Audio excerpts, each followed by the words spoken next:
In the last quarter of 2025, while the elections for the seat of mayor in New York City were heating up, one thing I realized was how passionate Africans were for one of the candidates. Africans in Africa, as well as Africans in the United States, were so passionate about one of the candidates becoming mayor. This candidate was and is Zoran Kwame Mamdani, who was born to immigrant parents in Kampala, Uganda. His parents had migrated from India, and so he was born in Kampala. And as the record stated, from Kampala, they moved to South Africa before settling in New York City, where, it became Mamdani's home. And so, as elections intensified, Africans were in support of Mamdani. And after his victory against, I saw on social media how Africans celebrated, to the extent that some people even say, or some people even wish that someday Mamdani will become the next Barack Obama, that someday Mamdani will become president of the United States. As Africans celebrated Mamdani's victory, the question I ask is, suppose Mamdani was an African who wasn't even born to immigrant parents. Let's put Nigeria, for instance. I mean, our biggest democracy, our giants of Africa. Let us put Nigeria, for instance. Let's assume that Mamdani's parents had migrated from northern Nigeria to the south, either to Igbo land or to Yoruba land. And so Mamdani was born, in the south. And he has grown to be this, this person who is well equipped, who is well knowledgeable to, solve some of the problems that, plague especially sub-Saharan Africa. Corruption, underdevelopment, underdevelopment in its entirety. So he has become this great technocrat who can better handle some of these problems. And he presents himself among the rest of the candidates. And not just that, he is the best candidate out of all the candidates, to either fill the seat of the mayor or the seat of the senator or the seat of the governor. Do you think that Mamdani will be voted to fill any of these seats? Go and ask your grandfather. The answer to that question, it's a no. It's a big no, N-O. It's a no. Mamdani will not have been voted to become, an elected official. And these are the reasons. We always select our leaders, based on what tribe they come from. Is he or she from my tribe? If the answer is yes, I'm going to vote for that person. Is he or she from my region? If that person is not from your region, I'm not going to vote for that person. Sometimes, is he or she a Christian or a Muslim? If the answer is no, I'm not going to vote for that person. So, our criteria for selecting, people that we vote for are things that add no value to our lives, our daily lives. We look at the things that are to a greater extent meaningless to us, such that sometimes we neglect, the best person. Then we pick the worst simply because that person comes from us. Oh, Mumu, not too much. Oh, Mumu, not too much. Year in, year out, we have elected, unqualified people.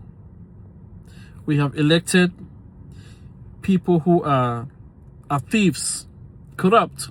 We have elected people who do not like us. Simply because these people are termed our brothers, they are termed our sisters.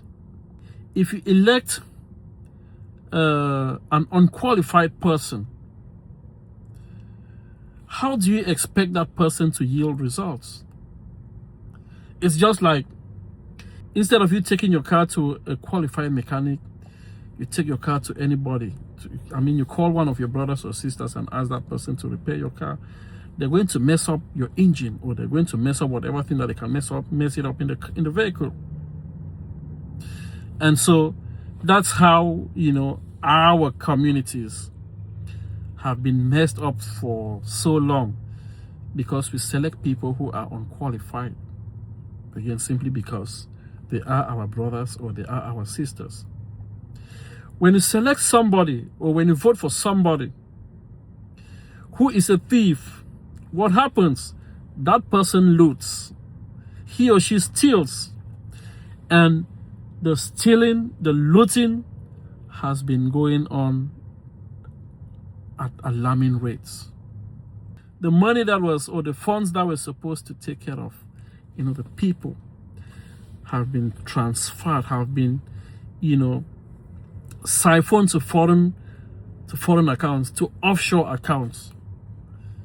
And that is because we take that brother or sister veil and we overshadow, we cover the rest of, we cover the person's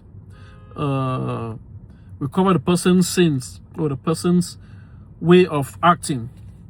They get into office, all they are determined to do is to steal as much as they can before their tenure runs out. Then we also vote for people who generally do not like us, even though they come from the same region, or they come from the same tribe, or they come from the same clan or the same village as us. They don't like us. You vote for somebody who doesn't like you, that person gets into office. The things he or she was supposed to do, the social provisions, everything that he or she was supposed to do, they don't. Because they and their family, they no longer depend on the things in that community or in that region. If they fall sick, they are flown out of the country to where there is better health care. Even though they could have, provided that same health care in your area, but they don't do it because they don't love you. They don't like you. The schools that their children go to, again, it's in those countries that we know about. Even though they could have taken half of that money that they spent to send their children to school and provide the same schools in your area that everybody will go to. No, they don't like you. Where they go and do shopping, it is no longer in the same shops that you go to, the markets that you go to. No, they and their family members, they go to different shops. The luxurious ones, the ones that meet their standards. So, as each election cycle comes in, we have persistently voted for people who are unqualified, voted for people who are thieves, voted for people who don't love us, simply because we see these people as our brothers and our sisters. And so, when I saw Africans jubilating that Mamdani has won, I asked the question, if Mamdani was from your country, not from your region, will you have voted for Mamdani? So, if the answer to this question is a no, you are a problem. You are the problem. You are a bigger problem. It is not the government. It is you. So we don't get to watch, what we often see, unfold in Western democracies, and we jubilate about them. But when it comes our own time to practice, we do the wrong things. We've got to learn. Those are my perspectives. Please let me know what you think in the comment section.